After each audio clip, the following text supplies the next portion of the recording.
Hello मेरे प्यारे CMA students, welcome to DC line. तो देखिए, लास्ट टर्न पर हम लोगों ने इंडियन कॉन्ट्रैक्ट एक्ट की एक यूनिट अपनी कंप्लीट करी थी और आई होप आप लोगों ने उसको अच्छे से रिवाइज भी कर लिया होगा। नेक्स्ट यूनिट आती है आपकी वॉइड एग्रीमेंट की। वॉइड एग्रीमेंट क्या होता है, अनलॉफुल एग्रीमेंट्स क्या होते हैं, agreements against the public policy क्या होता है। तो चलिए आज डिटेल में इसको हम लोग फटाफट से करते हैं। तो चलिए स्टार्ट करते हैं आज का सेशन।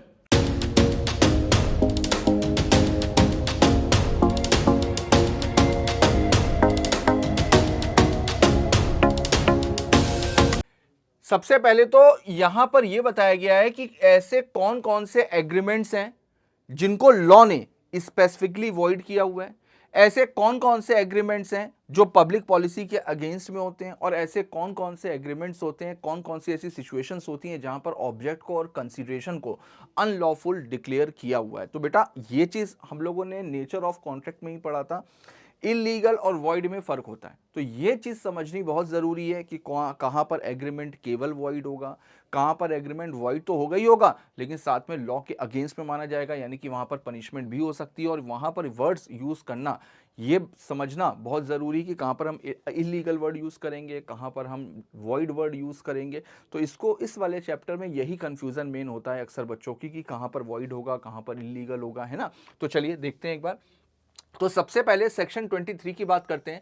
सेक्शन 23 बताता है अनलॉफुल ऑब्जेक्ट एंड कंसीडरेशन। तो देखिएगा, अनलॉफुल का मतलब क्या हुआ, जो लॉ के अगेंस्ट में। देखो, एन एग्रीमेंट द ऑब्जेक्ट और consideration of which is unlawful is void. तो ये चीज तो हम लोगों ने पहले भी पढ़ी हुई है कि अगर एग्रीमेंट में जो भी कंसीडरेशन है, जो भी उसका ऑब्जेक्ट है, अगर वो अनलॉफुल है, लॉ के अगेंस्ट में, तो फिर वो पूरी तरीके से वॉइड होगा। In the following examples the agreement is void because the object is unlawful. देखिए example 1, A, B and C enter into an agreement for the division among them gains acquired or to be acquired by fraud। अब देखो fraud हो रहा है, तो fraud हो रहा है तो ऑब्वियसली कि भाई फ्रॉड करके जो भी पैसा मिलेगा उसको हम लोग आपस में डिवाइड कर लेंगे।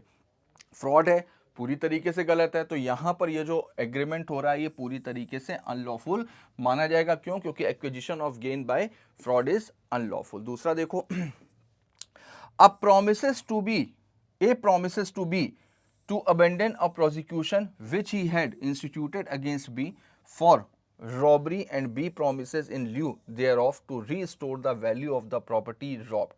अब देखो ये चीज समझनी बहुत जरूरी है कि जो क्रिमिनल केसेस होते हैं उन क्रिमिनल केसेस में कभी भी सेटलमेंट नहीं होता। जैसे हम लोगों ने पढ़ा ना, restrain of trade, restrain of legal proceeding, restrain of marriage, ये सारे के सारे एग्रीमेंट पूरी तरीके से वॉइड होते हैं। तो ऐसा कोई भी एग्रीमेंट जो क्रिमिनल प्रोसीडिंग करने से रोकता हो या कोर्ट में प्रोसीड करने से रोकता हो, तो वो एग्रीमेंट भी पूरी तरीके से वॉइड होगा। तो अब देखो यहां पर ए बी को प्रॉमिस कर रहा है कि भाई मैं तुम्हारे ऊपर सूट फाइल नहीं करूंगा, जो तुमने रॉबरी करी है वो तुम्हारे अगेंस्ट में मैं सूट फाइल नहीं करूंगा, लेकिन उसके बदले में क्या है कि जितनी भी प्रॉपर्टी तुमने रॉब करी है वो सारी की सारी प्रॉपर्टी तुम्हें रिस्टोर यानी कि वापस करनी पड़ेगी। तो यहां पर ये चीज बोली गई है कि the agreement is void as its object, namely the stifling of prosecution is unlawful। stifling of prosecution का मतलब, अगर कोर्ट की कोई भी प्रोसीडिंग है उसमें अगर आप कोई भी इंटरफियर कर रहे हो, उसमें आप कोई भी ऐसा काम कर रहे हो जिसकी वजह से कोर्ट की प्रोसीडिंग में डिस्टर्बेंस हो रहा है, तो वो एग्रीमेंट पूरी तरीके से अनलॉफुल माना जाता है। और ये चीज हमेशा याद रखिएगा कि जितने भी क्रिमिनल केसेस होते हैं उसमें कभी भी सेटलमेंट नहीं होता, क्योंकि जो क्राइम होता है वो सोसाइटी के अगेंस्ट में होता है। तो सिविल केसेस में तो एक बार सेटलमेंट चल सकता है, लेकिन क्रिमिनल केसेस में कभी भी सेटलमेंट नहीं हो सकता। तो इसी वजह से इसको स्टिफलिंग प्रोसिक्यूशन में डाला गया है। हालांकि स्टिफलिंग प्रोसिक्यूशन अभी हम लोग डिटेल में डिस्कस करेंगे आगे। अब देखो, द ऑब्जेक्ट और कंसिडरेशन और object of any agreement is unlawful if it is forbidden by law.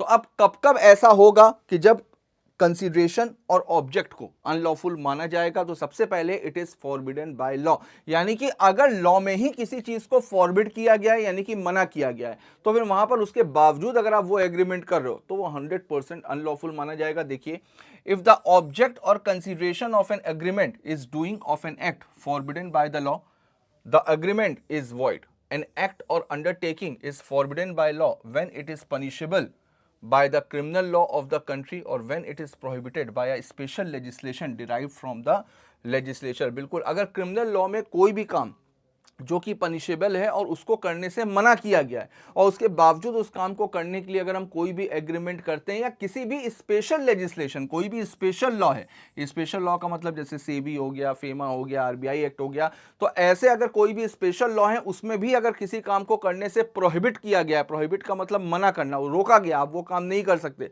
उसके बावजूद अगर वो काम करने के लिए अगर आप एग्रीमेंट करते हो तो वो एग्रीमेंट पूरी तरीके से वॉइड होगा। जैसे हिंदू लॉ है, तो हिंदू लॉ स्पेशली हिंदूज के लिए, तो वहां पर हिंदू लॉ को भी स्पेशल लॉ माना जाएगा। तो एक एग्जांपल देख लेते हैं, देखिए अ हिंदू ऑलरेडी मैरिड, अब देखो हिंदू लॉ में क्या लिखा हुआ है, हिंदू लॉ में लिखा हुआ है कि मैरिज केवल एक ही बार हो सकती है। अगर दूसरी बार मैरिज करी, एक शादी एग्जिस्ट कर रही हो, दूसरी मैरिज करी, तो वो शादी अनलॉफुल मानी जाएगी। इवन वहां पर पनिशमेंट के भी प्रोविजन दिए गए। तो देखिए a Hindu already married and his wife alive entered into marriage agreement with Y, अब देखो दूसरे से मैरिज एग्रीमेंट कर रहा है एक अनमैरिड गर्ल से, तो ये एग्रीमेंट पूरी तरीके से वॉइड होगा। क्यों? क्योंकि हिंदू लॉ में इसको फॉरबिड किया गया। डन है? आगे देखिए अब देखिए if it defeats the provision of any law, तो अब अगर आप ऐसा कोई भी एग्रीमेंट कर रहे हैं जो लॉ के किसी प्रोविजन को डिफीट कर रहा है, पूरे के पूरे लॉ के अगेंस्ट में नहीं है, पूरे के पूरे कानून के अगेंस्ट में नहीं है, बल्कि कानून के एक छोटे से प्रोविजन के अगेंस्ट में भी है, तो उसको भी अनलॉफुल माना जाएगा। देखिए if the consideration or the object of an agreement is of such that nature that it would defeat the provision of any statutory law, the agreement is void. This type of agreement may not directly violate any law, but if permitted would defeat the provision of any other law. तो इस तरीके की चीजों को directly हो सकता है मना ना किया गया हो, लेकिन अगर ऐसा किया तो हो सकता है कि भाई अगर परमिट भी किया जाता तो वहां पर लॉ के किसी प्रोविजन का वॉयलेशन होता, तो इस वजह से इसको भी अनलॉफुल की कैटेगरी में डाला गया है। क्योंकि भाई पूरा का पूरा कानून हो या कानून का एक प्रोविजन हो, किसी भी चीज का वॉयलेशन नहीं होना चाहिए। जैसे देखिए नंदीलाल वर्सेस थॉमस वाले केस में, अब यहां पर ए जो है वो लिकर सोल्ड कर रहे हैं विदाउट लाइसेंस टू बी। भाई लिकर को बेचना गलत नहीं है, लिकर को बेचना गलत नहीं है, लेकिन लिकर को बेचने के लिए आपके पास में लाइसेंस भी तो होना चाहिए। तो अगर आप बगैर लाइसेंस के बेच रहे हो तो वो ऑब्वियसली कि आप लॉ का वॉयलेशन कर रहे हो। देखिए A sold liquor without license to B. The sale is unlawful as the sale of liquor without license is forbidden by law, that is Excise Act. Hence, A cannot recover the price. अब देखिए if it is fraudulent, अगर कोई भी agreement जो कि जिसका जो purpose है, जिसका जो ऑब्जेक्ट है, जिसमें जो कंसीडरेशन है वही फ्रॉड है, तो फिर उस केस में वो एग्रीमेंट भी अनलॉफुल माना जाएगा। देखिए ऑब्जेक्ट और consideration of N agreement is fraudulent, an agreement with such an object or consideration is unlawful and void. Example देख लेते हैं, a scheme of fraud among partner in a firm to cheat income tax authorities or among directors of a company to cheat the investors is void. बिल्कुल ये सारे के सारे agreement पूरी तरीके से अनलॉफुल होंगे और void होंगे। आगे देखिए देखिए इफ इट इन्वॉल्व्स और इंप्लाइज इंजरी, अब अगर आप ऐसा कोई भी एग्रीमेंट कर रहे हो जिससे किसी भी पर्सन को या उसकी प्रॉपर्टी को किसी भी तरीके से इंजरी हो रही है, तो फिर वो एग्रीमेंट भी अनलॉफुल माना जाएगा और पूरी तरीके से वॉइड होगा। Where it creates injury to a person or to the property of another, an agreement with such an object or consideration is unlawful and void. अब देखो if the court regards it as immoral, अब देखो कुछ कुछ agreements ऐसे होते हैं जिसको कोर्ट ये डिक्लेयर कर सकती है कि भाई ये इमोरल है, ये सही नहीं है। देखिए एक बार, an agreement in which the consideration or the object is immoral is void. The word immoral has a wide meaning. अब देखो कुछ कुछ शब्द ऐसे होते हैं जिसकी कोई पर्टिकुलर डेफिनेशन नहीं है। मोरालिटी की क्या ही डेफिनेशन हो सकती है, मेरी बात सुनिए, मोरालिटी की क्या ही डेफिनेशन हो सकती है। तो कुछ कुछ शब्द जिनकी कोई एक स्पेसिफिक डेफिनेशन नहीं है, तो उसकी मीनिंग जो है ना वो कोर्ट एक्सप्लेन करती है, कोर्ट डिफाइन करती है, और समय समय पर जैसे जैसे समय बदलता रहता है वैसे ही समय समय पर कोर्ट उसकी मीनिंग को चेंज भी कर सकती है। तो यहां पर कोर्ट के पास में राइट है कि कोर्ट यहां पर डिसाइड करेगी कि इमोरलिटी की डेफिनेशन में क्या क्या चीजें आएंगी। देखिए the word immoral has a wide meaning and includes anything that is corrupt और डिसऑनेस्ट। तो नॉर्मल अगर मीनिंग देखी जाए तो बेटा इमोरल का मतलब क्या होता है? इमोरल का मतलब अगर कोई भी चीज करप्ट है या डिसऑनेस्ट है। देखिए the concept of immorality is dealt by the court according to the time place and society's tradition about morality. तो यहां पर कोर्ट क्या करता है, कोर्ट डिसाइड करता है टाइम के बेसिस पर, प्लेस के बेसिस पर, जो सोसाइटी का ट्रेडिशन है उसके बेसिस पर कि क्या क्या चीजें मोरालिटी में आएंगी और क्या क्या चीजें इमोरालिटी में आएंगी। और अगर कोई भी चीज इमोरल डिक्लेयर हुई या कोर्ट को लगा कि ये चीज इमोरल है तो फिर कोर्ट वहां पर उस एग्रीमेंट को भी वॉइड कर सकती है। अब देखिए जैसे X gave rupees 10,000 to Y, a married woman, to obtain a divorce from her husband। अब देखो यहाँ पर X जो है वो एक मैरिड वुमेन को 10,000 रुपए दे रहा है कि तुम अपने हस्बैंड से डिवोर्स ले लो। तो क्या ये एग्रीमेंट सही होना चाहिए? बिल्कुल नहीं सही होना चाहिए। ये एग्रीमेंट पूरी तरीके से इमोरल होगा। तो X agrees to marry when divorce taken, X would not recover the amount। तो बेटा ये भी इमोरल है, यहाँ पर भी रेस्टिट्यूशन बेनिफिट नहीं मिलेगा और आप वो एडवांस अमाउंट रिकवर नहीं कर सकते। अब देखो अब ऐसे कौन कौन से एग्रीमेंट होते हैं जो पब्लिक पॉलिसी के अगेंस्ट में होते हैं। अब जो पब्लिक पॉलिसी के अगेंस्ट में होते हैं वो भी पूरी तरीके से वॉइड होते हैं। अभी तक हम लोगों ने जितने भी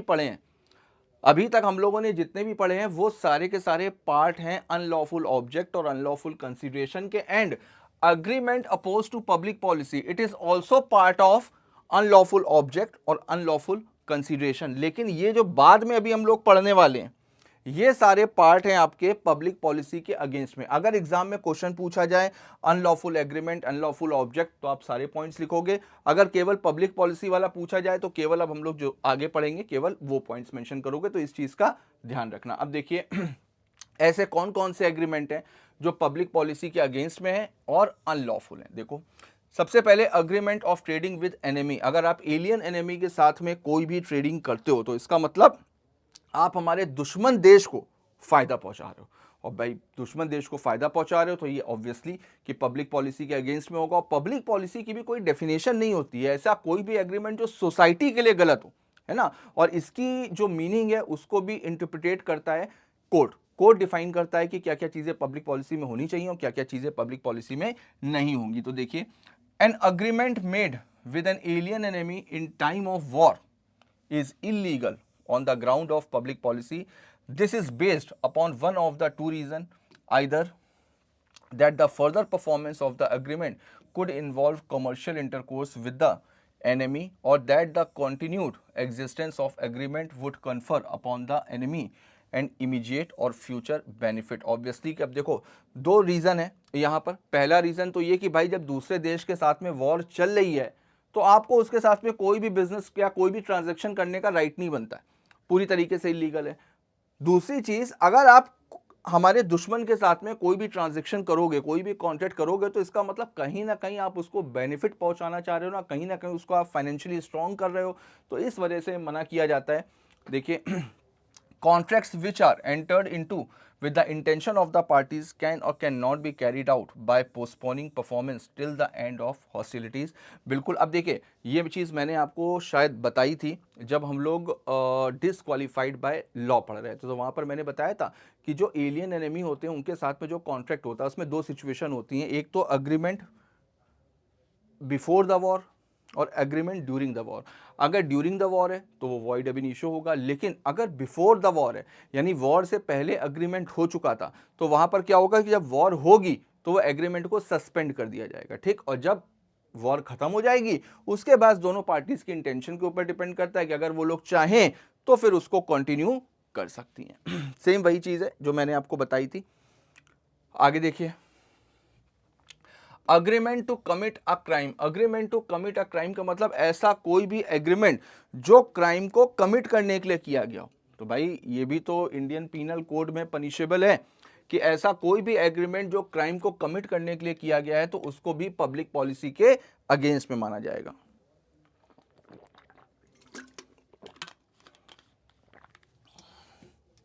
देखिए where the consideration in an agreement is to commit a crime, the agreement is opposed to public policy, the court will not enforce such an agreement. Likewise, an agreement to indemnify a person against consequences of his criminal act is opposed to public policy and hence unenforceable। बिल्कुल ऐसा कोई भी agreement जो किसी भी criminal act से indemnify करने की बात करता है, ठीक है, कि भाई अगर किसी ने तुम्हारे साथ में कोई भी क्रिमिनल एक्ट किया है, कोई भी क्रिमिनल एक्टिविटी करी, तो क्रिमिनल एक्टिविटी से रिलेटेड या क्रिमिनल काम करने से रिलेटेड या क्राइम को कमिट करने से रिलेटेड कोई भी एग्रीमेंट होगा तो वो पूरी तरीके से वॉइड होगा। जैसे मिस्टर ए ने मिस्टर बी को बोला कि भाई अगर तुम सी को मारो तो मैं तुम्हें 10,000 रुपए दूंगा, तो क्राइम को कमिट करने के लिए इंडेमनीफाई किया जा रहा है ना, तो ये एग्रीमेंट पूरी तरीके से वॉइड होगा। देखिए नेक्स्ट आता है agreement which interfere with administration of justice. With administration of justice का मतलब कोर्ट के एडमिनिस्ट्रेशन। ऐसा कोई भी एग्रीमेंट जो कोर्ट के एडमिनिस्ट्रेशन में इंटरफेयर करता हो, जैसे विटनेस को पैसा दे देना, जज को पैसा दे देना, तो ऐसे सारे अग्रीमेंट जो हैं वो भी पूरी तरीके से पब्लिक पॉलिसी के अगेंस्ट में होते हैं। देखिए an agreement the object of which is to interfere with the administration of justice is unlawful. Being opposed to public policy, it may take any of the following forms. अब देखिए इसके कई सारे फॉर्म्स हो सकते हैं। सबसे पहले interference with the course of justice. देखिए an agreement which obstruct the ordinary process of justice is unlawful. जो कोर्ट की ऑर्डिनरी प्रोसीडिंग होती है ना, जो ऑर्डिनरी प्रोसेस होता है, अगर उसमें कोई भी इंटरफेयर कर रहे हैं तो वो पूरी तरीके से अनलॉफुल होगा। जैसे दस an agreement for using improper influence of any kind with the जजेस और officer of justice is unlawful. आप कुछ भी किसी भी तरीके से जज को या जो कोर्ट के ऑफिसर्स हैं उनको इन्फ्लुएंस करने की कोशिश कर रहे हो, इन्फ्लुएंस करने का मतलब उनको पैसा देने की कोशिश कर रहे हो, उनको डरा रहे हो, या कुछ भी किसी भी तरीके से अगर आप कोर्ट की प्रोसीडिंग में इंटरफेरेंस कर रहे हो तो उसको पूरी तरीके से अनलॉफुल माना जाएगा। लेकिन यहां पर बेटा एक एक्सेप्शन है कि अगर आप आर्बिट्रेशन में जाने की बात कर रहे हो तो ये वैलिड होता है। आर्बिट्रेशन का मतलब क्या होता है? आर्बिट्रेशन का मतलब होता है आउट ऑफ कोर्ट सेटलमेंट। अगर आउट ऑफ कोर्ट सेटलमेंट की बात हो रही है, लेकिन ये केवल सिविल केसेस में होगा, क्रिमिनल केसेस में कभी भी आर्बिट्रेशन नहीं होता, ये केवल और केवल सिविल केसेस में होता है। इसका एक एक्ट है आर्बिट्रेशन एंड कॉन्सिलिएशन एक्ट 1996, उसमें साफ साफ लिखा हुआ है, कुछ मैटर्स को स्पेसिफाइड किया हुआ है, सिविल मैटर्स को, कि इन तरीके के मैटर्स को लेकर के पार्टीज के बीच में अगर एग्रीमेंट है तो वो अपने मैटर्स को आउट ऑफ कोर्ट सेटल कर सकते हैं। तो अगर ऐसा कोई है तो फिर वहां पर वो एग्रीमेंट वैलिड होगा। देखिए अब देखिए स्टिफलिंग प्रोसिक्यूशन जो अभी हम लोग पढ़ करके आए हैं, तो देखिए it is in public interest that if a person has committed a crime he must be prosecuted and punished। अब देखो मैंने वही चीज बताई कि भाई जो क्रिमिनल केसेस होते हैं ना वो सोसाइटी के अगेंस्ट में होते हैं।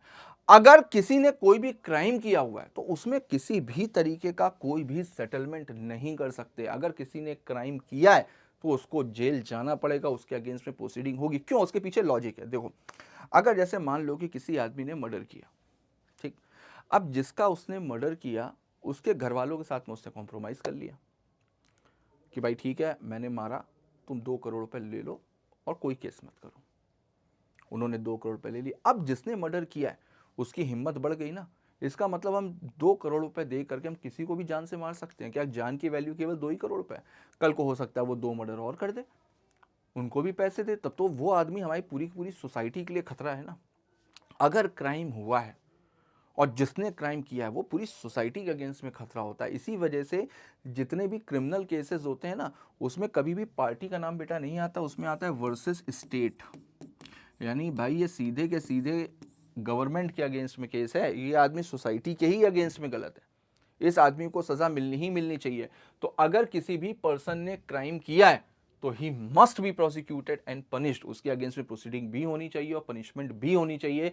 उसमें किसी भी तरीके का कोई भी सेटलमेंट नहीं हो सकता। देखो stifling prosecution means making an agreement to suppress or withdraw a criminal case. भाई किसी ने कोई क्राइम किया, उससे बोल दिया कि भाई ठीक है तुमने चोरी करी, चोरी किया हुआ सामान मेरे को दे दो और मैं तुम्हारे ऊपर केस नहीं करूंगा। ऐसा एग्रीमेंट पूरी तरीके से स्टिफलिंग प्रोसिक्यूशन में आएगा और पब्लिक पॉलिसी के अगेंस्ट में माना जाएगा। देखो और not to report a crime in return of some benefit or money, such an agreement is void under section 23 of the Indian Contract Act because its object is to oppose to public policy.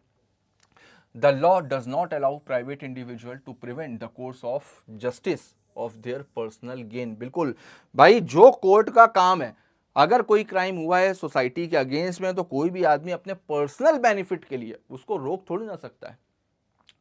The administration of criminal justice is a matter of public concern and therefore any agreement which tends to interfere with this unlawful. Done है सबको? तो stifling prosecution clear. तो देखो सब मिलते जुलते हैं बेटा, ध्यान रखना। अभी यहाँ पर इंटरफेयर, यहाँ पर हम लोगों ने पढ़ा agreement which interfere with administration of justice, इसका मतलब अलग था। स्टिफलिंग प्रोसिक्यूशन इसका मतलब अलग था। लेकिन ये दोनों ही किस में आते हैं? ये दोनों ही आते हैं आपके पब्लिक पॉलिसी के अगेंस्ट में। ठीक, देखो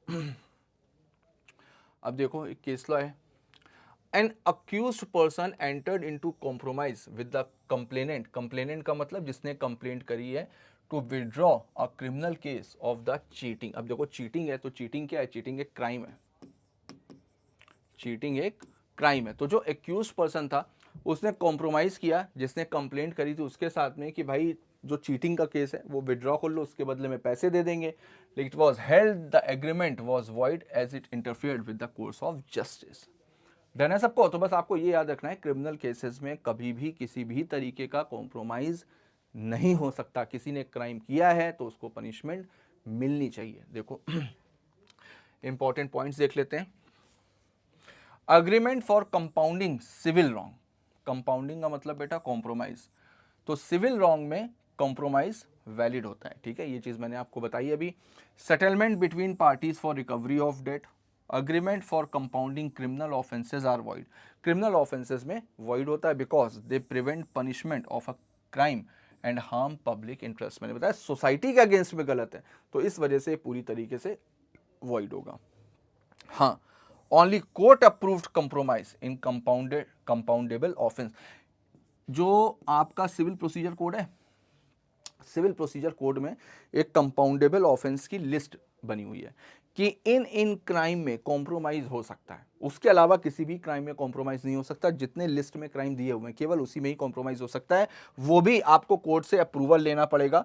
तो जो भी कंपाउंडेबल ऑफेंस है उसमें अगर कोर्ट से अप्रूवल ले लिया है तो फिर वहां पर वैलिड होगा। डन है सबको? क्लियर? चलिए आगे बढ़ते हैं। अब देखो नेक्स्ट क्या है, मेंटेनेंस एंड चैम्पार्टी, बहुत इंपॉर्टेंट है एग्जाम के पॉइंट ऑफ व्यू से बेटा, मोस्ट इंपॉर्टेंट। अब देखो जैसे अगर मान लो कि किसी को कोर्ट में केस फाइल करना है और उसके पास में पैसा नहीं है कोर्ट में केस फाइल करने के लिए, तो ऑब्वियसली कि ये गलत बात है। तो देखते हैं एक बार, जैसे अगर मान लीजिए कि नया पेज खोल लेते हैं, मिस्टर ए ने सी के ऊपर एक सूट फाइल करके कॉम्पनसेशन लेना है,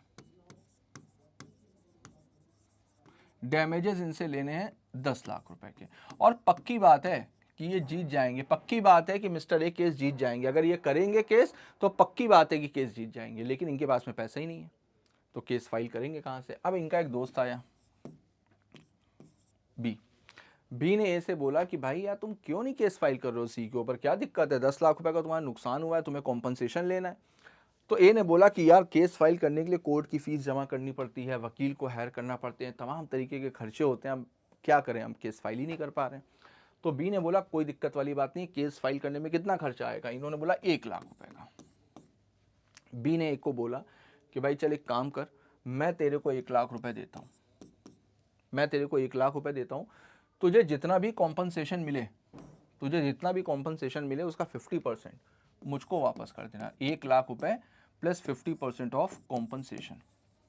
अब आपको क्या लगता है, क्या ये जो बी ए को ऑफर दे रहा है, तो क्या ये ऑफर वैलिड होना चाहिए? क्या ए और बी इन दोनों के बीच में जो अग्रीमेंट हो रहा है ये वैलिड होना चाहिए? नहीं होगा। क्यों?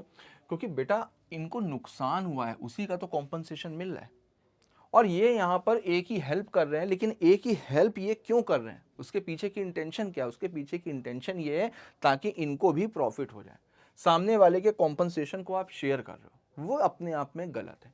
तो यहाँ पर इसको बोला जाता है चैम्पार्टी, इसको बोला जाता है चैम्पार्टी, और चैम्पार्टी पूरी तरीके से वॉइड होता है, चैम्पार्टी पूरी तरीके से वॉइड होता है। लेकिन हाँ, इंडियन कॉन्ट्रैक्ट एक्ट कहता है कि भाई ये प्रॉब्लम किसी के भी साथ हो सकती है कि कोई किसी को सूट फाइल करना है, पैसा नहीं है किसी के पास में, तो अब अगर कोई भी आदमी अगर सपोर्ट कर रहा है तो क्या वो सपोर्ट करना भी गलत है? नहीं, सपोर्ट करना गलत नहीं है। अब अगर मिस्टर बी मिस्टर ए से ये बोलते कि भाई मैं तेरे को 1 लाख रुपए दे रहा हूं, तो केस फाइल कर, जब जीत जाना मेरे 1 लाख वापस कर देना, ये वैलिड है, ये वैलिड है। इसको बोला जाता है मेंटेनेंस, इसको बोला जाता है मेंटेनेंस, और ये वैलिड होता है। इवन अगर मिस्टर बी ने मिस्टर ए को बोला होता कि मैं तेरे को 1 लाख रुपए दे रहा हूं, मेरे पास में एक एफडी पड़ी हुई है, मैं एफडी को तोड़वा करके तेरे को 1 लाख रुपए दे रहा हूं, तू सूट फाइल कर, तेरा नुकसान नहीं होना चाहिए, जब केस जीत जाना तो एक काम करना कि जितने का इंटरेस्ट हमको बैंक से मिलता उतने का इंटरेस्ट यार हमको दे देना भाई, मेरा भी नुकसान ना हो, मैं तुम्हारी हेल्प कर दूंगा। ये भी वैलिड है, ये भी वैलिड है। बस केवल अगर इनकी इंटेंशन कॉम्पनसेशन के अमाउंट को शेयर करने की है, एक पोर्शन, एक सर्टेन परसेंटेज ये शेयर कर रहे हैं, यहां पर ये वॉइड होगा। चैम्पार्टी वैलिड नहीं होती है, मेंटेनेंस वैलिड होता है। यानी कि लॉ खुद कहता है कि भाई अगर आप सपोर्ट कर रहे हो किसी को बगैर किसी गलत इंटेंशन के, बगैर intention of sharing of profit या शेयरिंग ऑफ कॉम्पनसेशन, तो फिर वहां पर वो वैलिड माना जाएगा। जो वैलिड पोर्शन होता है उसको बोलते हैं मेंटेनेंस। तो maintenance is valid and champerty is not. Clear है? एक बार थ्योरी देखते हैं, देखो। Maintenance is an agreement to give assistance, financial or otherwise, to another to enable him to bring or defend a legal proceeding when the person giving assistance has got no legal interest of his own in the subject matter। उसका कोई interest नहीं है, उसका खुद का कोई भी personal interest नहीं होता है। जबकि चैम्पार्टी is an agreement whereby one party is to assist another to bring an action for recovering money or property and is to share in the proceeds of action। उसकी इंटेंशन क्या है कि भाई जो भी प्रोसीड होगा उस पर शेयर करने की। Under the English law both these agreements are void. English law के अकॉर्डिंग तो दोनों ही वॉइड है, लेकिन इंडिया में मेंटेनेंस वैलिड है। क्यों? क्योंकि देखो यूके में तो भाई सभी के पास पैसा होता है, यूके के लॉज भी अलग हैं, यूके में लोगों के पास में राइट्स हैं, लोग पढ़े लिखे हैं, क्वालिफाइड हैं, लोगों को रेमेडीज बहुत कम पैसे में मिल जाती हैं। लेकिन हमारे यहाँ सिस्टम चूंकि थोड़ा सा अलग है, लोगों के साथ में ये प्रॉब्लम हो सकती है कि मेरे पास पैसे नहीं है, इस वजह से हम अपने राइट्स को इन्फोर्स नहीं करा सकते। तो इस वजह से इंडिया में जो है, if the object of a contract is just to assist the other party in making a reasonable claim arising out of contract and them to have fair share in the profit, the contract is valid। India में इस तरीके का contract valid होगा, लेकिन इन गलत intention के साथ में नहीं। अगर आप केवल हेल्प करने की इंटेंशन से कर रहे हो तो फिर वो वैलिड होगा। आगे देखते हैं। अब देखो, trafficking in public offices and title, बिल्कुल ये भी पब्लिक पॉलिसी के अगेंस्ट में है। जैसे भारत रत्न, पद्म विभूषण, पद्मश्री, परमवीर चक्र, अब किसी को अगर ये सारे टाइटल्स मिले, ठीक है, तो इन टाइटल्स की ट्रैफिकिंग नहीं कर सकते। ट्रैफिकिंग का मतलब खरीदना और बेचना। तो देखिए, agreement for the sale or transfer of public officers and title, public offices होगा बेटा, public offices, or for the procurement of public recognition like Padma Vibhushan, Vir Chakra for monetary consideration are unlawful being oppose to public policy. Next देखो, agreement tending to create interest oppose to duty. बिल्कुल ऐसा कोई भी agreement जो किसी को अपनी ड्यूटीज करने से रोकता हो, ऐसा कोई भी एग्रीमेंट जो किसी को अपनी ड्यूटीज करने से रोकता हो, वो अग्रीमेंट भी पूरी तरीके से पब्लिक पॉलिसी के अगेंस्ट में माना जाएगा। देखिए, if a person enters into an agreement whereby he is bound to do something which is against the public or professional duty, the agreement is void on the ground of public policy। अब देखिए, agreement इन restricting personal liberty, ऐसा कोई भी agreement जो किसी की personal liberties के ऊपर रिस्ट्रिक्शन लगाता है, वो अग्रीमेंट भी पूरी तरीके से वॉइड होगा। Agreement which unduly restrict the personal freedom of the parties to it are void as being against the public policy। जो पर्सनल लिबर्टीज होती है उसके ऊपर तो रिस्ट्रिक्शन गवर्नमेंट भी नहीं लगा सकती। अगर गवर्नमेंट ने लगाया है तो ये माना जाएगा कि फंडामेंटल राइट्स का वायलेशन कर रही है, और कोई इंडिविजुअल अगर लगाएगा तो फिर वहां पर वो एग्रीमेंट पब्लिक पॉलिसी के अगेंस्ट में माना जाएगा। Next, marriage brokerage agreement. भाई एक पंडित जी हैं, उन्होंने बोला कि मैं आपके लड़के की शादी बहुत अच्छी जगह पर फिक्स करा दूंगा, जितना दहेज मिले उसका 10% मेरे को दे देना। तो वो ब्रोकरेज की डिमांड कर रहे हैं ना, तो मैरिज ब्रोकरेज एग्रीमेंट पूरी तरीके से वॉइड होता है। बच्चों के दिमाग में आता है कि सर ये जो कौन सी marriage.com या इस तरीके की जो वेबसाइट्स हैं जो शादियां फिक्स कराती हैं वो भी तो पैसे लेती हैं। बेटा वो सर्विस लेती हैं, वो सर्विस आपको प्रोवाइड करती है, वो सर्विस चार्ज लेती हैं। सर्विस चार्ज अलग है, ब्रोकरेज अलग है ना। देखो, an agreement by which a person for a monetary consideration promises in return to procure the marriage of another is void.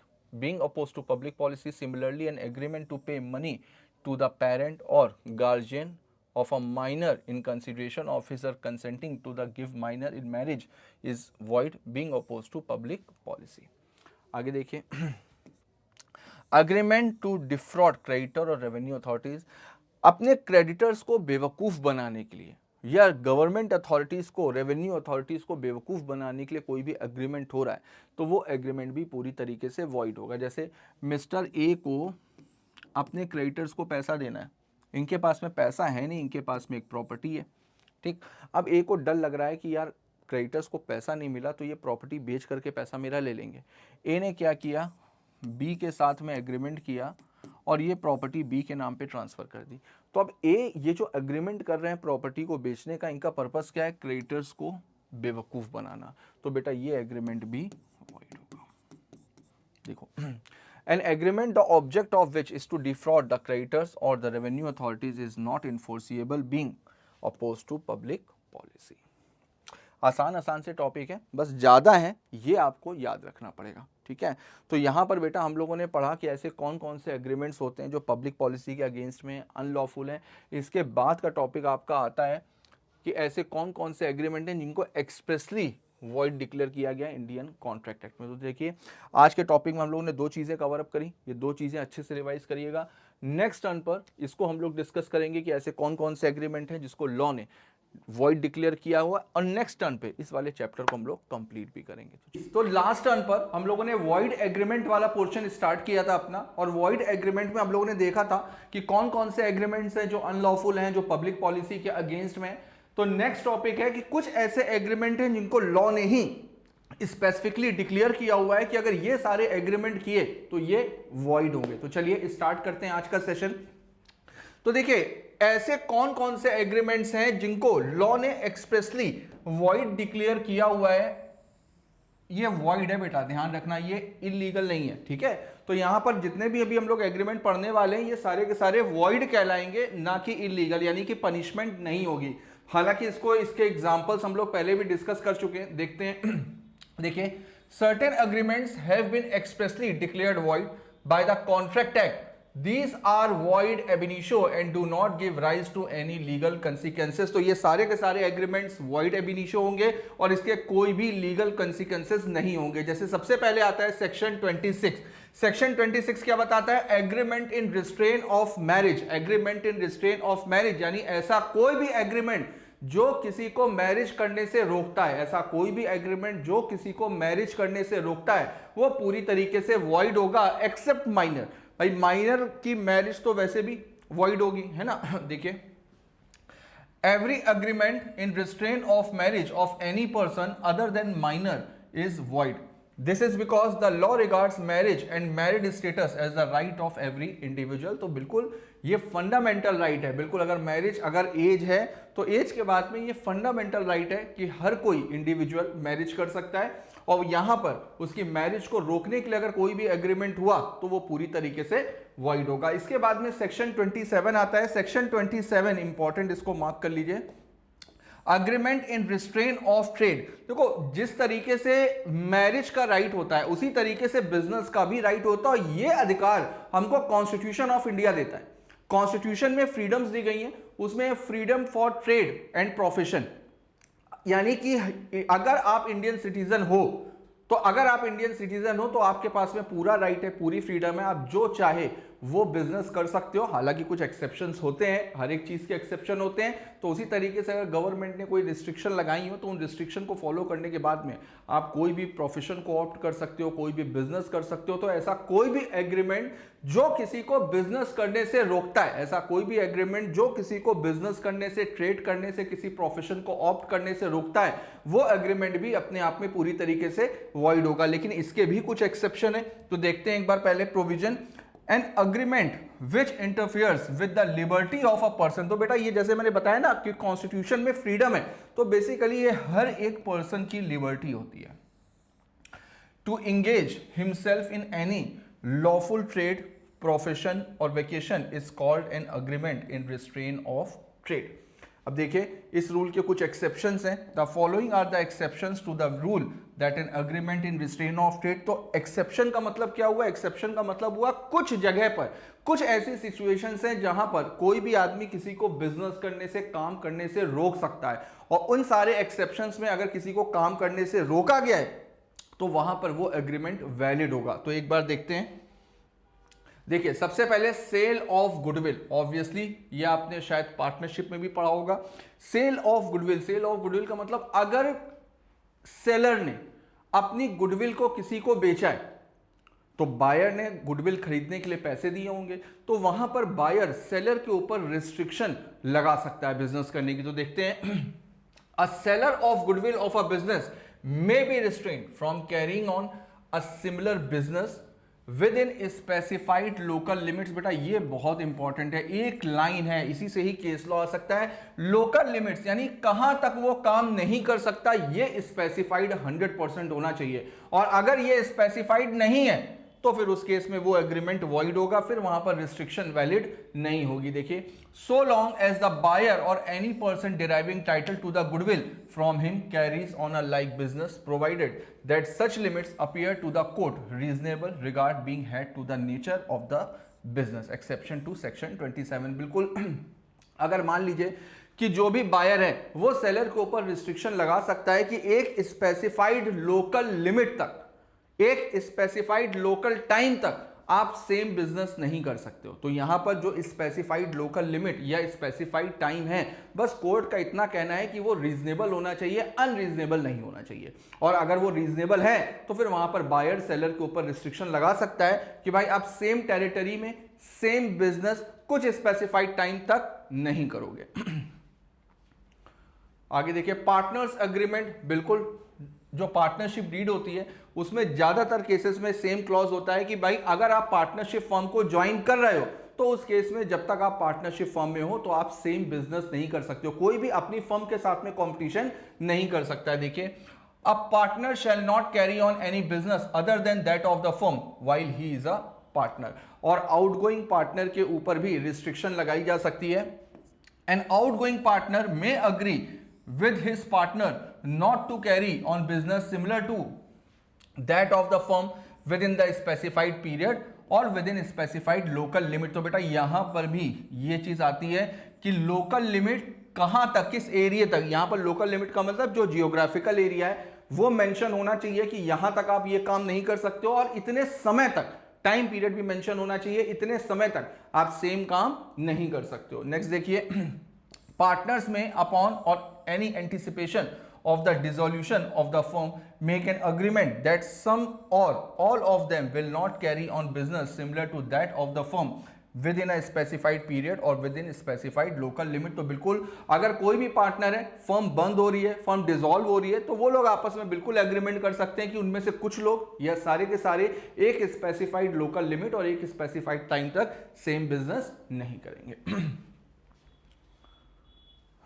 देखिए where the goodwill of a firm is sold after dissolution a partner may carry on a business competing with that of the buyer and he may advertise such business but subject to agreement between him and the buyer he may not use the firm name, represent himself as a carrying on the business of the firm or solicit customer of person who were dealing with the firm before its dissolution। बिल्कुल अगर firm की जो goodwill है वो dissolution के बाद बेची जा रही है तो वहां पर पार्टनर अगर चाहे तो बिजनेस कर सकता है बेटा, लेकिन वो फर्म के साथ में कंपटीशन नहीं करेगा। यानी कि जिसको गुडविल बेची गई है उसके साथ में किसी भी तरीके का कंपटीशन नहीं करेगा, ना ही वो फर्म का नाम यूज करेगा। क्यों? क्योंकि फर्म की तो गुडविल बेच दी गई है, तो ना ही वो फर्म का नाम यूज कर सकता है। और गुडविल बेचने का मतलब क्या है? गुडविल बेचने का मतलब यह है कि हमने अपनी ब्रांड वैल्यू किसी को बेच दी है, हमने अपने सारे के सारे कस्टमर भी उसको दे दिए हैं।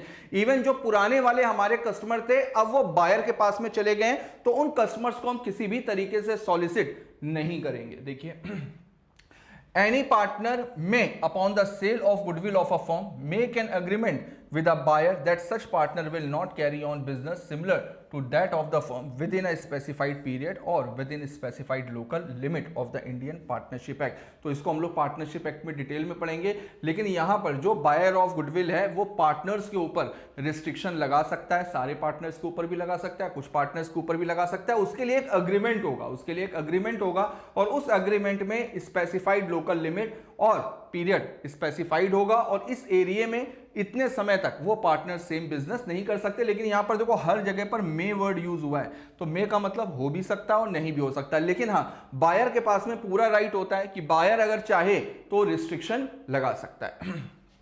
आगे देखते हैं। अब देखिए नेक्स्ट आता है agreement in restrain of legal proceeding, section 28। Section 28 क्या कहता है? अगर किसी के साथ में कुछ भी गलत हुआ है, अगर किसी के साथ में कुछ भी गलत हुआ है तो उसके पास में राइट आता है, right to go to the court. Court में जाने का अधिकार सबके पास में। अगर किसी के साथ में भी गलत हुआ है तो ऐसा कोई भी एग्रीमेंट जो किसी को कोर्ट में जाने से रोकता है तो वो एग्रीमेंट भी पूरी तरीके से वॉइड होगा। देखिए section 28 which deals with these agreements render void two kinds of agreement। देखिए सबसे पहला agreement restricting enforcement for rights, an agreement which wholly or partially prohibit any party from enforcing his right under or in respect of any contract is void to that extent। अब देखो ऐसा कोई भी agreement जो किसी को अपने अधिकारों को इन्फोर्स कराने से रोकता है, ऐसा कोई भी एग्रीमेंट जो किसी को अपने अधिकारों को इन्फोर्स कराने से रोकता हो, चाहे पूरे अधिकारों को चाहे पार्शियली राइट्स को, आप किसी के राइट्स के ऊपर कोई रिस्ट्रिक्शन थोड़ी ना लगा सकते हैं, तो वहां पर वो एग्रीमेंट भी वॉइड एब इनिशियो होगा। लेकिन बेटा केवल उसका उतना पोर्शन, जितने पोर्शन में ये रिस्ट्रिक्शन लगी है, केवल उतना पोर्शन वॉइड होगा, पूरा का पूरा एग्रीमेंट नहीं होगा, केवल ये कंडीशन जो है ये वॉइड होगी। देखिए तभी यहां पर लिखा हुआ है contract is void to that extent, केवल उतना पोर्शन, केवल उतना पोर्शन जितने में रिस्ट्रिक्शन लगी है वो प्रोविजन या वो पोर्शन वॉइड होगा, बाकी पूरा का पूरा एग्रीमेंट वैलिड होगा।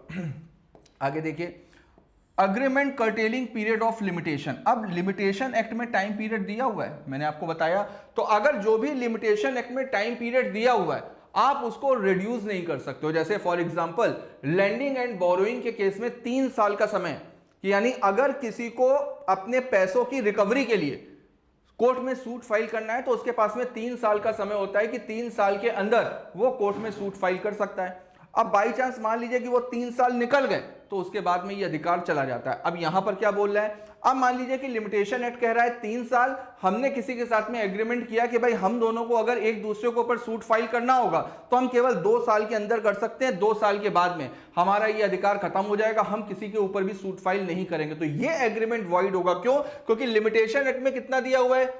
3 साल। आप एक्ट के बाहर जाकर के थोड़ी ना कोई काम कर सकते, तो यहां पर वही चीज बोली जा रही है, agreement curtailing period of limitation, agreement which curtail the period of limitation prescribed by the law of limitation are void because their object is to defeat the provision of law. बिल्कुल यहां पर आपका पर्पस लॉ के against में, इस वजह से ये पूरी तरीके से वॉइड होगा। आगे देखते हैं। अब देखिए नेक्स्ट क्या है,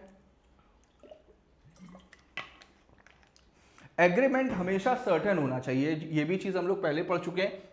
सेक्शन 29 क्या बताता है कि जो एग्रीमेंट है बेटा उसकी जो मीनिंग है, उसका जो ऑब्जेक्ट है वो हमेशा सर्टेन होना चाहिए। अगर एग्रीमेंट में अनसर्टेनिटी है, चाहे ऑब्जेक्ट में हो चाहे कंसीडरेशन में हो, तो वो एग्रीमेंट पूरी तरीके से वॉइड होगा। देखिए an agreement the meaning of which is not certain is void but where the meaning thereof is capable of being. अब देखिए एरिया ऑफ अनसर्टेनिटी क्या है, कहां कहां पर अनसर्टेनिटी हो सकती है, तो सब्जेक्ट मैटर को लेकर के अनसर्टेनिटी हो सकती है, और terms of contract, terms of contract का मतलब जो टर्म्स एंड कंडीशंस दी हुई हैं उनमें अनसर्टेनिटी हो सकती है। अब देखिए सब्जेक्ट मैटर को लेकर के कितने तरीके की अनसर्टेनिटी हो सकती है, सब्जेक्ट मैटर की एग्जिस्टेंस को लेकर के, क्वांटिटी को लेकर के, क्वालिटी को लेकर के, प्राइस को लेकर के और ओनरशिप को लेकर के। अगर यहां पर अगर अनसर्टेनिटी है तो वो एग्रीमेंट पूरी तरीके से वॉइड होगा। अब नेक्स्ट देखिए टर्म्स ऑफ कॉन्ट्रैक्ट। अब कौन कौन से टर्म्स में अनसर्टेनिटी हो सकती है, existence, quality, price, title or other terms of the contract. Example एक बार देख लेते हैं। देखिए A says to B I shall sell my house will you buy. अब देखो उसने क्या बोला, मैं आपको अपना घर बेचना चाहता हूं, क्या आप खरीदोगे? ए ने बोला हाँ भाई खरीद लेंगे। अब यहां पर क्या है, यहां पर उसने बोला कि मैं आपको अपना घर बेचना चाहता हूं, क्या आप खरीदोगे? उसने बोला हाँ खरीदेंगे, लेकिन अभी प्राइस कहां डिसाइड हुआ है, कितने में खरीदोगे, क्या है क्या नहीं है, ये सारी चीजें डिसाइड नहीं हुई। तो यहां पर due to uncertainty of price the agreement is void and unenforceable, there is no binding contract. Next देखते हैं, A agree to pay a certain sum when he was able to पे।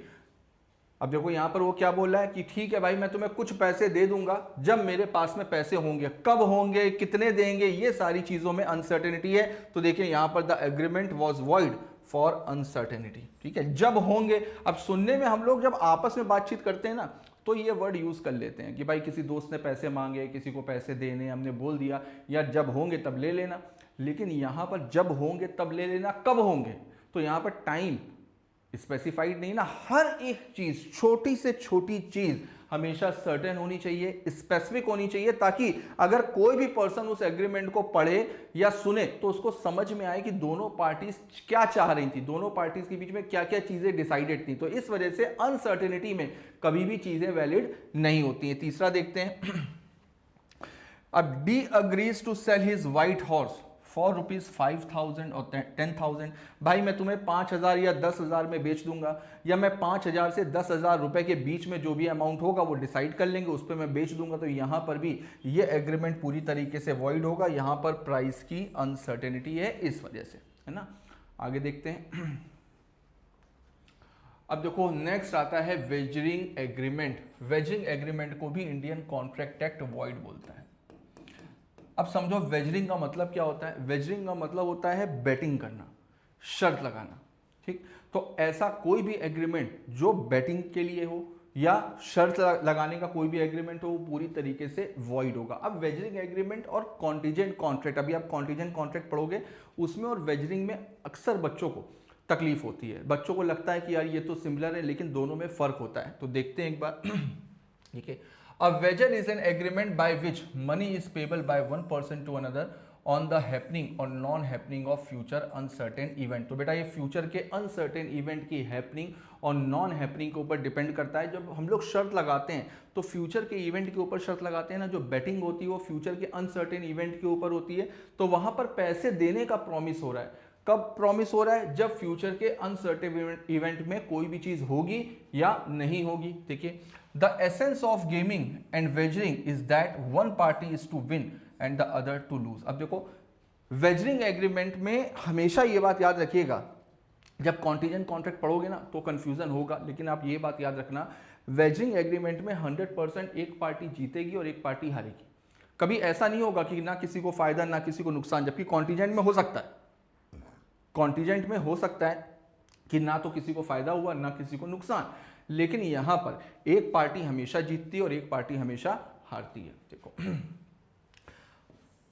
Loose upon a future event which at the time of the contract of an uncertain nature, that is to say if the event turns out one way A will lose, but if it turns out the other way he will win।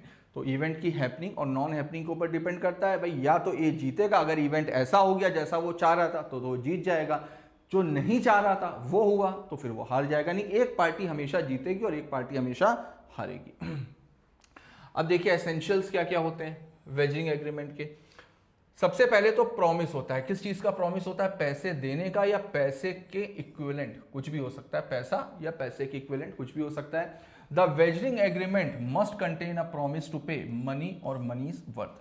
दूसरा, uncertain event, event हमेशा uncertain होना चाहिए, event हमेशा uncertain होना चाहिए। Uncertain का मतलब क्या है? अनसर्टेन का मतलब होता है किसी के हाथ में नहीं है, किसी के चाहने या ना चाहने से कुछ नहीं होता, वो हो भी सकता है और नहीं भी हो सकता है। तो देखिए, the promise must be conditional on an event happening or not happening.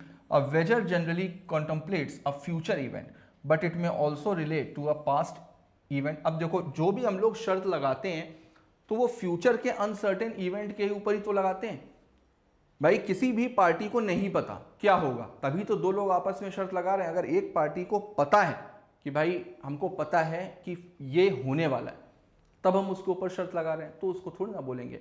Wagering में हमेशा यही चीज होती है कि दोनों पार्टीज को इवेंट के बारे में कुछ भी नहीं पता होता, इस वजह से मैक्सिमम बेटिंग फ्यूचर के इवेंट के ऊपर होती है। अब लेकिन क्वेश्चन उठता है क्या पास्ट इवेंट के ऊपर हो सकती है? पास्ट इवेंट के ऊपर भी हो सकती है, लेकिन बस कंडीशन ये है कि दोनों पार्टीज को पास्ट के इवेंट के बारे में ना पता। अगर दोनों पार्टीज अवेयर नहीं है पास्ट इवेंट को लेकर के तो वहां पर बेटिंग हो सकती है। देखिए, provided the parties are not aware of the result of the time of it happening. ठीक, देखिए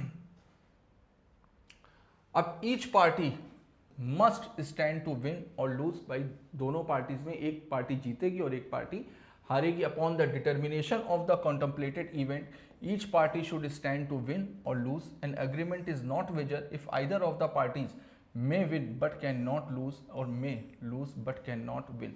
तो अगर ये वाली सिचुएशन है, जीत भी सकते हैं, नहीं भी जीत सकते हैं, हार भी सकते हैं, नहीं भी हार सकते हैं, तो ये चीज़ वेजरिंग में कभी भी नहीं आएगी। Next, no control over the event. Obviously कि भाई इवेंट के ऊपर किसी का भी कंट्रोल नहीं होना चाहिए। इवेंट हमेशा अनसर्टेन होना चाहिए, किसी के बस की बात नहीं होनी चाहिए। देखिए, neither party should have control over the happening of the event one way or the other. If one of the parties has the event in his own hands, the transaction lacks an essential ingredient of a wager. तो अगर बेटा event होना या ना होना किसी एक party के बस की बात है या एक पार्टी के हाथ में, तो फिर उसको वेजरिंग एग्रीमेंट नहीं माना जाएगा, क्योंकि एक मोस्ट एसेंशियल इंग्रेडिएंट उसमें से मिसिंग होगा। अब देखिए, no other interest in the event. अभी इवेंट में बाकी और कोई इंटरेस्ट नहीं है। जैसे मैच के ऊपर बैटिंग हुई, अब इंडिया और न्यूजीलैंड का मैच, ठीक, मैं कह रहा हूं इंडिया जीतेगी, आप कह रहे हो न्यूजीलैंड जीतेगी, हम लोगों ने 5-5 हज़ार रुपए की बेट लगा दी। अब हम लोगों को इससे कोई फर्क नहीं पड़ता है कि अभिषेक शर्मा सेंचुरी मार रहा है कि नहीं मार रहा, या शिवम दुबे ने 50 मारी या नहीं मारी, इससे कोई फर्क नहीं पड़ता। बस केवल और केवल एक चीज पे फर्क पड़ता है, हार और जीत। देखो तो इसी वजह से दोनों पार्टीज का कोई भी दूसरा इंटरेस्ट नहीं होता है इवेंट में। Next, commercial transactions are valid. देखो इसके भी एक्सेप्शंस हैं।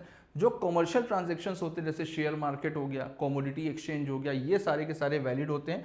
लेकिन अगर डिफरेंसेस पे बात करी जा रही है, यानी कि हम बेटिंग लगा रहे हैं शेयर्स पे, शेयर्स के प्राइस पे डिफरेंस पे हम पैसा लगा रहे हैं, तो वो फिर पूरी तरीके से वॉइड होगा, उसको वेजरिंग माना जाएगा। देखिए यहां पर कुछ इंस्टेंसेस दिए हुए।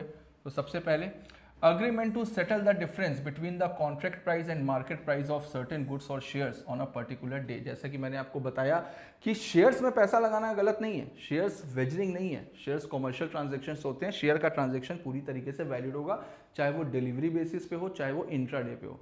लेकिन अगर उसके प्राइस के डिफरेंस के ऊपर कोई कॉन्ट्रैक्ट बन रहा है कि भाई आज प्राइस 10 रुपए से 40 रुपए जाएगा, मैं कह रहा हूं 10 रुपए से वो 5 रुपए पे आएगा, ठीक है, 10 के ऊपर गया तो जितने अमाउंट का डिफरेंस हुआ उतना आप दे देना, अगर नीचे गया तो मैं दे दूंगा। तो अगर शेयर के प्राइस के डिफरेंस के ऊपर कोई भी कॉन्ट्रैक्ट होता है तो वो बेटा पूरी तरीके से बेटिंग है। दो लोग बेटिंग कर रहे हैं कि आज रिलायंस के शेयर का प्राइस इस भाव पे जाएगा, वो कह रहा है इस भाव पे जाएगा, ठीक है, आज के प्राइस में जितना बढ़ा उतना तुम दे देना, इतना कम हुआ तो मैं दे दूंगा। तो डिफरेंसेस में जो पैसा लगाने वाले कॉन्ट्रैक्ट होते हैं ना, ये पूरी तरीके से वॉइड होंगे और इसको वेजरिंग ही माना जाएगा।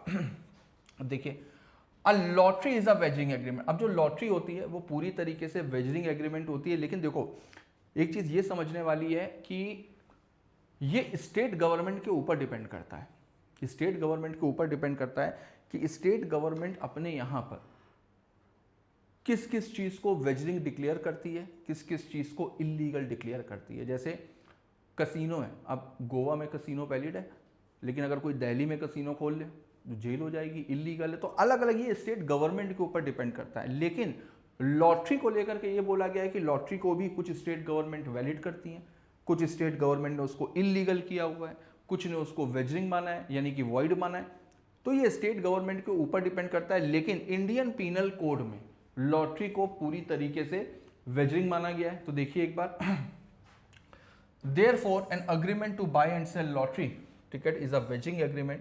Section 294A of the Indian Penal Code declares that drawing a lottery is an offence. तो बेटा लॉटरी को ऑफेंस डिक्लेयर किया गया है इंडियन पीनल कोड में, लेकिन अगर गवर्नमेंट चाहे तो उसको ऑथराइज कर सकती है। The person authorise to conduct lotteries are exempt from the punishment. तो जो भी पर्सन फिर लॉटरी को लेकर के कुछ भी कंडक्ट कर रहा है तो वो उसमें से एग्जेम्प्ट होगा। कब? जब स्टेट गवर्नमेंट ने अलाउ किया हो। But the lotteries still remain a wagering transaction, लेकिन तो भी लॉटरी जो है वो हमेशा, भले ही स्टेट गवर्नमेंट अलाउ कर दे, लेकिन तो भी लॉटरी हमेशा वेजरिंग ट्रांजेक्शन ही माना जाएगा। थर्ड देखते हैं, however when any transaction in any commodity or in shares with an intention of paying and getting difference in price, the agreement is a wager। अगर आप शेयर्स की डिलीवरी ले रहे हो, शेयर्स को खरीद रहे हो, तो उसको इन्वेस्टमेंट बोला जाता है, उसको वेजर नहीं बोला जाता है। लेकिन जैसा कि मैंने बताया, अगर डिफरेंस पे अगर कोई भी पैसा लगा रहा है तो फिर वो उसको पूरी तरीके से वेजरिंग माना जाएगा। अब देखिए यहाँ पर बताया गया है कि ऐसे कौन कौन से एग्रीमेंट हैं जो वेजर नहीं होते हैं। तो देखिए, price in terms of price competition act 1955 not exceeding ₹1000 is not wagering agreement. तो बेटा प्राइस कॉम्पिटिशन एक्ट 1955 जो है वो कहता है कि भाई 1000 रुपये से ज़्यादा नहीं है तो फिर उसको वेजरिंग नहीं माना जाएगा। दूसरा, जो इंश्योरेंस वाले कॉन्ट्रैक्ट होते हैं वो वैलिड होते हैं। भाई इंश्योरेंस वाले जो कॉन्ट्रैक्ट होते हैं उसमें भी तो देखो फ्यूचर के अनसर्टेन इवेंट की हैपनिंग और नॉन हैपनिंग है, लेकिन इंश्योरेंस के कॉन्ट्रैक्ट पूरी तरीके से वैलिड होते हैं। दूसरा, शेयर मार्केट। शेयर मार्केट में अगर आप डिलीवरी बेसिस पे कर रहे हो तो फिर वो इन्वेस्टमेंट कहलाएगा। देखो, अ commercial transaction should always be distinguished from a pure speculative transaction. A commercial transaction is done with an intention of delivery of goods, commodity or security and payment of price, therefore it is not wagering agreement। तो अगर आप shares की delivery ले रहे हो, यानी shares का पैसा दे रहे हो और शेयर्स को खरीद रहे हो, तो वो इन्वेस्टमेंट है, वो डिलीवरी बेसिस पे ट्रेडिंग है, वो पूरी तरीके से वैलिड है। अब देखिए, जो क्रॉसवर्ड कॉम्पिटिशन होता है, जो क्रॉसवर्ड कॉम्पिटिशन होता है ना, वो बेटा स्किल पे बेस्ड होता है। जो क्रॉसवर्ड कंपटीशन होता है वो स्किल पे बेस्ड होता है। तो ऐसा कोई भी गेम या ऐसा कोई भी इवेंट जो किसी की स्किल को जज करता हो तो वहां पर उसको वेजरिंग नहीं माना जाता। देखिए, crossword competition involving skill for its solution, if skill plays an important role in the result of competition and price depends upon the result, the competition is not involved application of skill and prizes are awarded to participants on the basis of merit of their solution not on chance। अब देखो, आप अगर आसान शब्दों में आप समझो, अगर कहीं पर स्किल का इन्वॉल्वमेंट हो रहा है कि आप अपनी स्किल के दम पर पैसा कमा सकते हो, जैसे केबीसी है, कौन बनेगा करोड़पति, इंडियन आइडल है, भाई ये सब भी तो इवेंट होते हैं, कंपटीशन होते हैं, ये सब वैलिड है। क्यों? क्योंकि वहां पर आप अपनी स्किल की वजह से जीत रहे हो। जहां पर किस्मत वाली बात आ जाए उसको वेजरिंग माना जाता है। जैसे क्रॉसवर्ड कंपटीशन जो होते हैं ना, उसमें दो तरह के होते हैं। एक तो ये कि आपको दिमाग लगाना है और अगर आपने दिमाग सही लगाया तो जीत जाओगे, पक्का है जीत जाओगे। कुछ क्रॉसवर्ड ऐसे होते हैं कि जो राइटर होता है ना, जिसने क्रॉसवर्ड बनाया होता है, उसने पहले से ही अपने पास में सारे आंसर्स बना करके रखे हुए हैं। अगर आपका आंसर उससे 100% मैच करता होगा, 100% मैच करता होगा, तभी आपको प्राइज मिलेगा। तो यहां पर किस्मत वाली बात होगी ना। जैसे सपोज करो कि ऐसे है,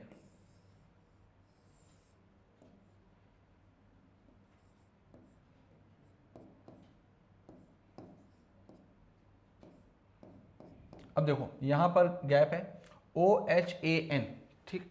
अब जिसने क्रॉसवर्ड बनाया उसने पहले से ही अपने पास में मेंशन किया हुआ है कि जिसने यहां पर S लिखा होगा वो जीतेगा, ठीक।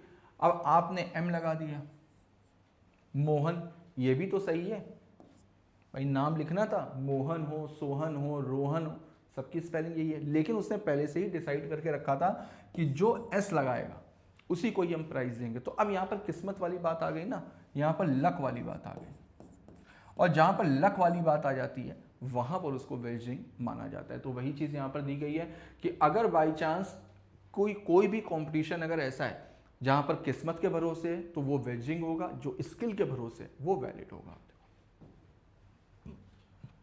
Therefore such competitions are valid and are not wages, ठीक है। आगे देखो, athletic competitions are also fall in the categories of game of skill. बिल्कुल, जो एथलेटिक कॉम्पिटिशन होते हैं वहां पर भी स्किल होती है, इस वजह से वो भी वेजर नहीं होते हैं। नेक्स्ट देखो, एक केस लॉ दिया हुआ है, बाबा साहब वर्सेस राजा राम, बॉम्बे हाई कोर्ट का है। देखो, A and B, two wrestlers, agreed to enter into a wrestling contest in Ahmedabad on a certain day. They further agreed that party failing to appear on the fixed day was to forfeit rupees 500 and the winning party will receive a sum of rupees 1000. तो दोनों wrestler को बोला गया कि भाई दोनों लोग 500 रुपए कॉन्ट्रीब्यूट करो और जो भी नहीं आया उसके 500 रुपए फॉरफिट करके दूसरे वाले को दे दिए जाएंगे, दूसरे वाले को 1000 रुपए दे दिए जाएंगे। तो बेटा यहां पर ये बोला गया कि ये वेजरिंग एग्रीमेंट नहीं है, ठीक है। Contribution to chit fund is not wager. जो चिट फंड होते हैं उसमें जो कंट्रीब्यूशन होता है उसमें भी लॉट्स के थ्रू पैसा मिलता है और सभी को ही पैसा कहीं ना कहीं मिल जाता है। तो जो चिट फंड होते हैं उसको भी वेजरिंग नहीं माना गया। डन है, आगे देखते हैं। अब देखिए इफेक्ट्स क्या होंगे। Wagering agreement are always void ab initio. Agreement void होगा, जब वॉइड होगा तो यहां पर कोई भी पार्टी सूट फाइल नहीं कर सकती है अमाउंट की रिकवरी के लिए। It is not illegal, illegal नहीं होता है, ये वॉइड होता है। Any agreement collateral to wagering agreement is valid. तो वेजरिंग एग्रीमेंट के सपोर्ट में, उसके कोलेट्रल में अगर कोई भी एग्रीमेंट होगा तो वो वैलिड होगा। लेकिन महाराष्ट्र और गुजरात में वेजरिंग एग्रीमेंट को इलीगल डिक्लेयर किया हुआ है। तो बेटा यहां पर आपका वॉइड एग्रीमेंट वाला पोर्शन कंप्लीट होता है। तो यहां पर हम लोगों ने देखा कि कौन कौन से एग्रीमेंट हैं जो पूरी तरीके से वॉइड होंगे, कौन कौन से एग्रीमेंट हैं जो इलीगल जिसको माना गया है। तो इस वाले चैप्टर से एक क्वेश्चन आपको पक्का मिलने वाला है, तो इस बार इसको अच्छे से रिवाइज करिएगा। तो चलिए मिलते हैं नेक्स्ट क्लास में, नेक्स्ट वीडियो में। तब तक के लिए all the best, goodbye, thank you.